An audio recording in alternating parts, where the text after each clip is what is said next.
வணக்கம் and welcome back to iKarumpalagai.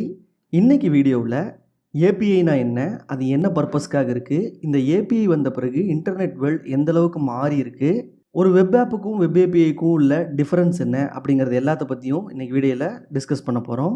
வீடியோக்குள்ளே போகிறதுக்கு முன்னாடி நீங்கள் நம்ம சேனலை இது வரைக்கும் சப்ஸ்கிரைப் பண்ணாமல் இருந்தீங்கன்னா மறக்காமல் சப்ஸ்கிரைப் பண்ணிக்கங்க. கூட வர பெல் சிம்பிளை கிளிக் பண்ணி ஆல் கொடுத்துருங்க. இந்த வீடியோவை கடைசி வரைக்கும் ஸ்கிப் பண்ணாமல் பாருங்கள். வாங்க வீடியோக்குள்ளே போகலாம்.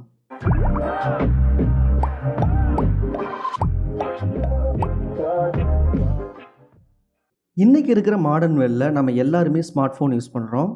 நம்ம நிறைய அப்ளிகேஷன் நம்மளுடைய ஃபோனில் இன்ஸ்டால் பண்ணி அதை எல்லாத்தையுமே யூஸ் பண்ணுறோம். இந்த மாதிரி நம்ம ஸ்மார்ட் ஃபோனில் இருக்கிற எல்லா மொபைல் அப்ளிகேஷனுக்கும் ஒரு பேக் போனாக இருக்கிறது இந்த ஏபிஐ தான். ஸோ ஏபிஐ அப்படிங்கிறது என்னன்னு பார்த்தீங்கன்னா அப்ளிகேஷன் ப்ரோக்ராமிங் இன்டர்ஃபேஸ் அப்படிங்கிற ஒரு டெர்மினாலஜியுடைய சுருக்கம் தான் ஏபிஐ. ஸோ இந்த ஏபிஐ அப்படிங்கிறது ஒரு இன்டர்மீடியரி சாஃப்ட்வேர். ஸோ இந்த சாஃப்ட்வேர் 2 அப்ளிகேஷன் கம்யூனிகேட் பண்ணுறதுக்கு ஹெல்ப்ஃபுல்லாக இருக்குது. ஸோ இதை அண்டர்ஸ்டாண்ட் பண்ணிக்கிறதுக்கு நீங்கள் ஒரு ஜொமேட்டோ ஆப் எடுத்துக்கங்க. நம்ம அந்த ஆப்பில் ஃபுட்டை ஆர்டர் பண்ணோம்னா நமக்கு ஒரு டெலிவரி பர்சன் அந்த ஃபுட்டை நமக்கு பிக்கப் பண்ணிவிட்டு நம்ம வீட்டுக்கே கொண்டு வந்து கொடுப்பார்.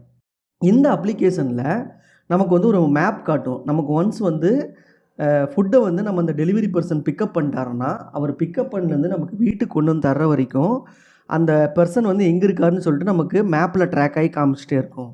ஸோ ஜொமேட்டோ ஆப் இந்த மேப் ஃபீச்சரை இன்டகிரேட் பண்ணுறதுக்கு ஒரு சேட்டிலைட்டை லான்ச் பண்ணி இந்த மேப்பை காட்டுறாங்களா அப்படின்னு பார்த்தீங்கன்னா கண்டிப்பாக கிடையாது. ஸோ ஜொமேட்டோ ஆப் பார்த்திங்கன்னா இன்டர்னலாக கூகுளுடைய மேப் ப்ராடக்டை தான் யூஸ் பண்ணுறாங்க. ஸோ யார் வேணால் கூகுளுடைய மேப் சர்வரை கால் பண்ணி டேட்டாவை ஃபெச் பண்ண முடியுமா அப்படின்னு கேட்டால் கண்டிப்பாக முடியாது. ஸோ கூகுள் அவங்களுடைய ஓன் ப்ராடக்ட் மட்டும் இல்லாமல் இந்த மேப் சர்வீஸை தேர்ட் பார்ட்டிஸுக்கும் யூஸ் பண்ண வைக்கிறதுக்காக அவங்க ஒரு ஏபிஐ சர்வீஸாக அதை எக்ஸ்போஸ் பண்ணி வச்சுருக்காங்க. ஸோ இந்த ஏபிஐ சர்வீஸ் தான் ஜொமேட்டோ ஆப் யூஸ் பண்ணி இன்டர்னலாக அந்த மேப்போடைய ஃபீச்சரை இன்டகிரேட் பண்ணியிருக்காங்க.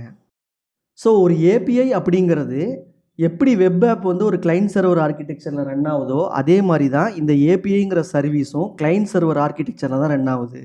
ஸோ அப்போ ஒரு வெப் ஆப்புக்கும் வெப் ஏபிஐக்கும் என்ன டிஃப்ரென்ஸ் அப்படின்னு பார்த்தீங்கன்னா, இப்போ உதாரணத்துக்கு நான் ஒரு வெப் ஆப் ஒரு சர்வரில் ஹோஸ்ட் பண்ணியிருக்கேன் அப்படின்னா என்னுடைய கிளைண்ட் மிஷினில் நான் ப்ரௌசர் ஓப்பன் பண்ணி அந்த வெப் ஆப்பினுடைய டொமைன் நேமை கொடுத்து ஹிட் பண்ணுறேன் அப்படின்னா இந்த ரிக்வெஸ்ட் அந்த வெப் ஆப் சர்வருக்கு ரீச் ஆகும். அங்கேருந்து எனக்கு ஒரு HTML ரெஸ்பான்ஸ் கிடைக்கும். ஸோ இந்த HTML ரெஸ்பான்ஸ் என்னுடைய ப்ரௌசர் ரெண்டர் பண்ணி அதை ஒரு பேஜாக காட்டும். உதாரணத்துக்கு இந்த ஃபேஸ்புக் பாருங்கள். நான் facebook.com அப்படின்னு நான் கொடுத்த உடனேயுமே எனக்கு ஒரு HTML ரெஸ்பான்ஸ் கிடைக்குது. அதில் எனக்கு ஒரு லாகின் பேஜ் வருது.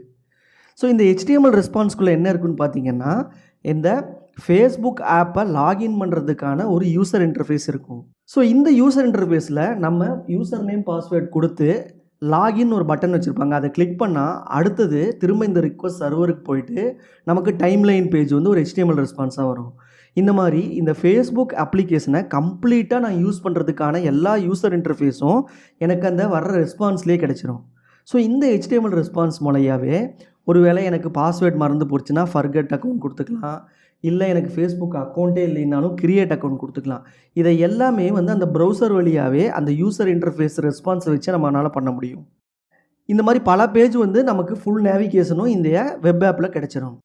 வெப் ஏபிஐங்கிறது நமக்கு சர்வரில் ஹோஸ்ட் பண்ணியிருப்போம். இப்போ நம்மளுடைய கிளைண்ட் அப்ளிகேஷன் என்ன பண்ணும், இந்த வெப் ஏபிஐயுடைய எண்ட் பாயிண்ட்ஸை கால் பண்ணும். ஸோ இந்த எண்ட் பாயிண்ட்ஸ் நம்ம கால் பண்ணோன்னே இந்த ரிக்வெஸ்ட் சர்வருக்கு ரீச் ஆகும். அங்கிருந்து எனக்கு ஒரு ஜேசான் டேட்டாவாக ரெஸ்பான்ஸ் கிடைக்கும். ஸோ ஒரு வெப் ஏபிஐங்கிறது ஜேசான் அல்லது XML ஃபார்மேட்டில் தான் அதோடைய ரிக்வெஸ்ட்டையும் ரெஸ்பான்ஸையும் ஹேண்டில் பண்ணும். ஸோ வெப் ஆப்பை கம்பேர் பண்ணும்போது இதில் நமக்கு ஒரு யூசர் இன்டர்ஃபேஸ்லாம் கிடைக்காது. இதில் டேட்டா தான் கிடைக்கும். வெப் ஆப்புக்கும் வெப் ஏபிஐக்கும் உள்ள மேஜர் டிஃப்ரென்ஸ் என்னன்னு பார்த்தோம்னா, ஒரு வெப் ஆப் அப்படிங்கிறது ஒரு கம்ப்ளீட் அப்ளிகேஷன், ஒரு கம்ப்ளீட் வெப்சைட் அப்படின்னு நம்ம சொல்லலாம். அதாவது ஒரு யூசர் எண்ட் டு எண்ட் அந்த அப்ளிகேஷனை கம்ப்ளீட்டாக யூஸ் பண்ண முடியும். ஸோ ஒரு வெப் ஆப் அதனுடைய ரெஸ்பான்ஸை முழுக்க HTML தான் கொடுக்கும். ஸோ இந்த HTMLங்கிறது நமக்கு UI அண்ட் டேட்டா. ஸோ இந்த HTML நம்மளுடைய ப்ரௌசரில் ரெண்டர் ஆகி நமக்கு டிஸ்பிளே பண்ணுறதுனால யூசர் அந்த அப்ளிகேஷனை கம்ப்ளீட்டாக யூஸ் பண்ணிக்க முடியும். வெப் ஏபிஐ அப்படிங்கிறது ஒரு சர்வீஸ், ஒரு அப்ளிகேஷனுடைய பேக் எண்டாக நம்ம இந்த வெப் ஏபிஐ எழுதி வச்சுக்கலாம்.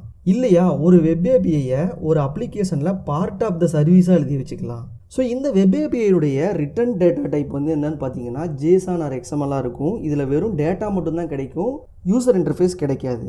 ஒரு வெப் ஆப் மல்டிபிள் வெப் ஏபிஐயை இன்டர்னலாக கால் பண்ணும். உதாரணத்துக்கு நான் ஒரு வெப் ஆப் எழுதியிருக்கேன், எனக்கு அதில் ஒரு பேமெண்ட் சர்வீஸ் தேவைப்படுது. நான் வந்து தேர்ட் பார்ட்டி பேமெண்ட் கேட்வே ஏபிஐஸை யூஸ் பண்ணி என்னுடைய அப்ளிகேஷனுக்கு பேமெண்ட் சர்வீஸை வந்து நான் இன்டகிரேட் பண்ண முடியும். நம்ம பார்த்த அந்த Zomato ஆப்பில் கூட கூகுளுடைய மேப் ஏபிஐயை அவங்க இன்டர்னலாக யூஸ் பண்ணியிருக்காங்க.